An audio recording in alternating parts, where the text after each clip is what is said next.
Hare Krishna, Hare Krishna, Krishna Krishna. പ്രഭുപാദിന്റെ ശിഷ്യനായിട്ടുള്ള സിദ്ധാന്തദാസ് എന്ന് പറഞ്ഞ devotee, അദ്ദേഹം ശ്രീല പ്രഭുപാദിന്റെ മുതിർന്ന ശിഷ്യന്മാരുടെ പ്രഭുപാദുമായിട്ടുള്ള ഇടപഴകലുകൾ രേഖപ്പെടുത്തി വച്ചിട്ടുണ്ട്. ഏകദേശം 3 ബുക്കുകളിലുണ്ട്.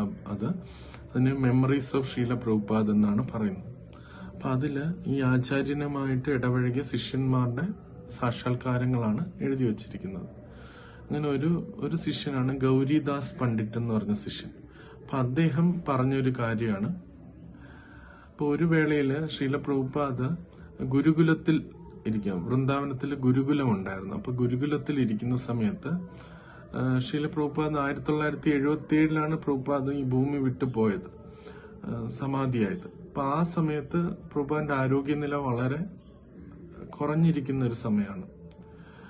അപ്പം അന്ന് നടന്നൊരു കാര്യം ഈ ഗൗരിദാസ് പണ്ഡിറ്റ് പറയുന്നുണ്ട്. അപ്പൊ പ്രഭുപാദ് ഗുരുകുലം കൺസ്ട്രക്ഷനൊക്കെ കഴിഞ്ഞു, അതൊക്കെ ആൾക്കാരൊക്കെ വന്നു തുടങ്ങി, ടീച്ചേഴ്സൊക്കെ ഉണ്ട്. പക്ഷെ സ്റ്റുഡൻസ് കുറവാണ്.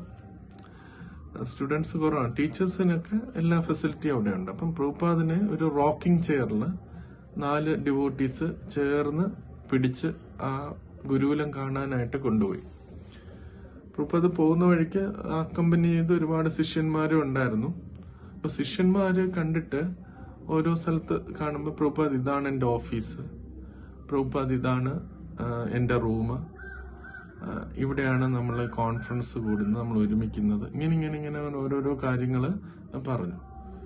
എന്നിട്ട് പ്രഭുപാദ് കുറച്ച് പോയിട്ട് പ്രഭുപാദ് പറഞ്ഞു, നിങ്ങൾക്ക് ആ റൂമുണ്ട്, നിങ്ങൾക്ക് ഈ റൂമുണ്ട്, പക്ഷെ വേറെ ആർ ദ സ്റ്റുഡൻസ്, കുട്ടികൾ എവിടെ എന്ന് ചോദിച്ചു. യഥാർത്ഥത്തിൽ ഇത് കുട്ടികൾക്ക് വേണ്ടിയുള്ളതാണ് എന്ന് ഇങ്ങനെ ശ്രീല പ്രഭുപാദ് പറഞ്ഞു. അപ്പൊ അതിനുശേഷം അദ്ദേഹം ഇങ്ങനെ താഴേക്ക് ഇറങ്ങി വന്നു.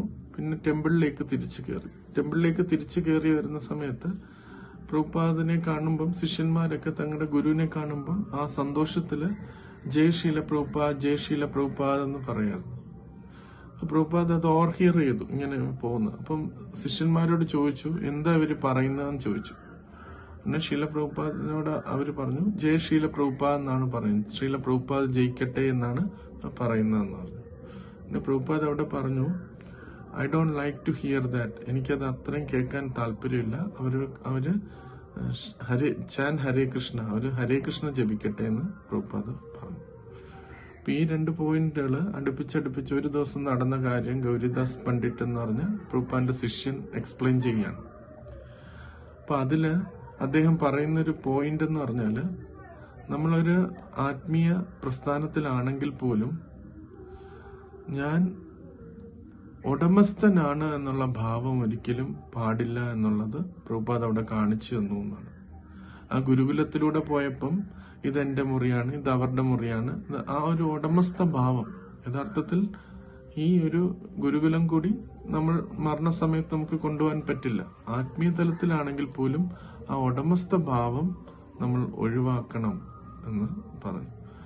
അത് ആ ഒരു ഞാനെന്ന ഭാവം ഒഴിവാക്കണം. പിന്നെ ഇവിടെ വന്നപ്പം, ടെമ്പിളിൽ വന്നപ്പം ജയ് ശീല പ്രഭുപാദ് എന്നായിരുന്നു ശിഷ്യന്മാര് പറഞ്ഞത്. അപ്പൊ അവിടെയും ആചാര്യന് ആ ബഹുമാനം അർപ്പിക്കണം, എങ്കിലും അത് നമ്മുടെ യഥാർത്ഥ പ്രവൃത്തിക്ക് ഉപരിയാകരുത്. യഥാർത്ഥ പ്രവൃത്തി എന്ന് വെച്ചാൽ ഈശ്വരനെ സ്നേഹിക്കുക എന്നുള്ളതാണ്. അപ്പൊ അതിനുപരിയായിട്ട് ആ ഒരു തലത്തിലേക്ക് പോകാനായിട്ട് പാടില്ല എന്നാണ് ശ്രീല പ്രഭുപാദ് അതിൽ നിന്ന് നമുക്ക് മനസ്സിലാക്കി തരുന്നത്.